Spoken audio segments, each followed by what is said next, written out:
For the recording of the first class, I decided to skip the introductory part, which was not that essential, and move on quickly to the main theme that we discussed, the main diagram. It's the iceberg of personality based on Jung's map of the psyche. So I'm just going to go over the essentials. We can see the diagram right here, which was borrowed from Marie-Louise von Franz. Unfortunately, I do not remember now what book, what publication it was, so maybe you could find it. We can see that the structure is like an iceberg in nature. The small tip that we can see is about 5%, and the other part of the iceberg is invisible for us. Such is the structure of our human personality. So at the top of the diagram, we can see the ego and the world of the conscious. Ego is situated in the world of the conscious. Right above the ego, it's not shown on the diagram, there will be persona right here, sort of covering like maybe a head over this little tip. Then we can see the wavy line, which is actually the threshold of consciousness, which always fluctuates because the material constantly gets sunk. Some material surfaces from the repressed state, so it's always an ebb and flow. Right underneath the threshold of consciousness, or the surface of this ocean, there is a small darker area which is indicated as personal unconscious. This is what actually Freud discovered or rediscovered. And for Freud, it was all there is under the threshold of consciousness. He didn't know of anything deeper. So Freud called it the subconscious. Jung renamed it after he separated from Freud. Also, the same area is the area where the archetype of the shadow lives. So the shadow is the archetype of the collective unconscious, but it traveled to live, remain in this area of the personal unconscious. The shadow is personal. It's the repressed material and repressed energy, so to speak, pertinent to this particular life, this particular one existence. The shadow is often,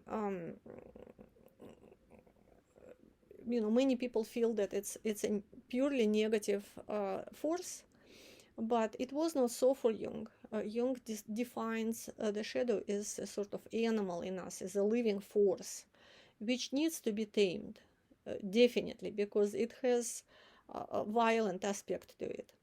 But the violence is a natural part that needs to be tamed by a constant dialogue with the ego.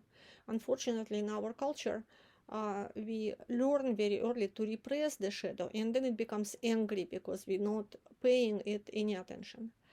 And so this experience of the shadow is the dark, something negative, purely negative, because we just simply ignore it, and it's mad at us for this. Then underneath the shadow, we're moving to the territory of the collective unconscious, which is based on archetypes. It's the world of archetypes. There are very many of them, but the main archetypes that we will be working with, it's the animus and anima. So according to Jung, males experience their unconscious as feminine because it is complementary or opposite to their ego, and females experience their unconscious, their soul, is male, is animus, because it is their complementary opposite to their feminine ego. Of course, gender situation is a very complex thing, And for once, gender is a spectrum. When we peel off archetypes and look at real life, it is always messy and unstructured and filled with living forces and vibrant and not measured. So the gender situation is always a spectrum. What makes gender definite is the projections of animus and anima on certain individuals, right? So we're going to discuss it more in detail. Now we have to move to the deepest level of our personality. This is our true self. So Jung often defines the ego as simply one of the complexes. The complexes. It's not really I am. It's an extension of the self. It is a dominant to him. It's a temporary minor dominant. He says that our personality has two dominants. One is minor and temporal ego, and the other is the main dominant and the constant one, the one that is indestructible, which is the self. So the self is true I am. It's who we truly are. So the self is because the ego developed out of it and in a way departed from it in its consciousness.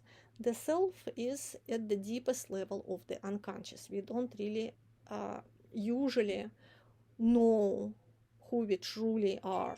We sometimes experience impulses of it, all of us, we do. But we unfortunately are not equipped in this culture to tell what impulses they are. So we don't recognize them as impulses of the self. For instance, many of you guys probably felt that at some point when you are relaxed, that there was never a time where I have not existed. So this is the self impulse. It's the emotion coming from the self, because it's a true, it indicates certain truths, because the self and other archetypes exist in the world that is pure energy, energic world, as Jung would say, and it is the world that exists beyond space and time continuum. Space and time continuum is part of the world perception of the ego only, but what is underneath lives outside space-time. In other words, it is eternal world. Nothing dies there. So the self is our eternal I am, that is indestructible, that always was, is, and always will be. The self is charged with the highest luminosity. It's just when it appears to us somehow, one way or another. It comes with the sense of sacred, of the highest spiritual value, of holy, of the numinous. At the bottom, this indicates the deepest mystery. It's not a separate entity from the self. It's just put there to convey the idea that the self ultimately is the deepest mystery. And the ego can establish the relationship with the self and have a dialogue with it, but it cannot really return into being completely always one, at least not in our place in human evolution where we are right now. Possibly it is the goal of human evolution in some faraway time. Finally, the self is radical unity. It's where multiplicity simply unites and is experienced as one. The self is undescribable, so making statements explaining what the self is always very hard. The self is also need to be understood as the source of everything else. The ego is a production of the self, extension of the self. Other archetypes such as animus and anima. They are extensions of the self. All energies are produced by the self. So the ego does not produce its own life energy. It borrows its life energy from the self, from the source, from the one source. So are other archetypes and complexes, which ego is to Jung. The self doesn't need energy. It produces energy in plenty. So it's like this expression from the Taoism. Tao is a cup that is always empty but always overflowing. It's empty because we are not aware of what is it. Inside is only energy. We cannot put our finger on it. We cannot touch it. It's something beyond our understanding. But it is always overflowing. It's overabundance of life force, of the spiritual blood, of the truth, of the essence of life. Finally, the dreams, even though the energy of the dream always comes from the deepest layer of our personality, the self, the dreams, by content, speak either of the self, so they would be self dreams, or of animus in case of a woman and anima in case of a man, or the shadow.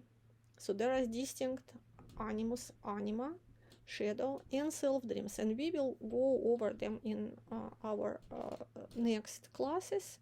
But just to finish off this very quickly, if anybody is curious about how my personality relates to a personality of my neighbor, of my member of a family, of the other person, and so this is an attempt to offer a diagram that explains, so to speak, the situation.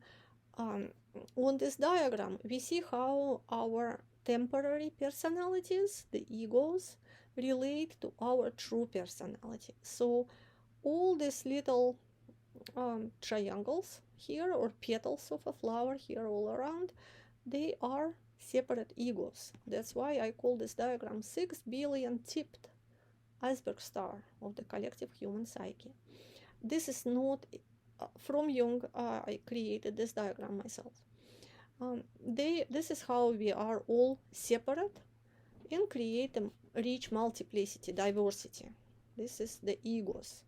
Then there is this darker line which represents the threshold of consciousness, and then our personal shadow. Underneath there is the collective shadow, and then, so this is still personal area for people. In a way, we can discuss the collective shadow some other time. And there is not really that much of importance for us right now.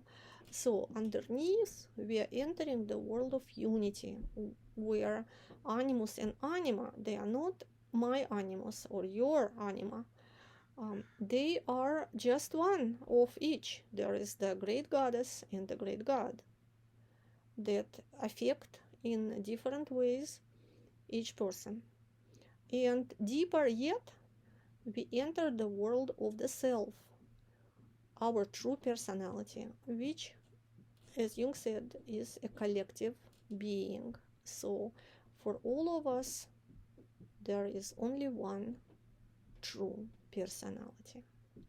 Animals are included in this diagram tentatively.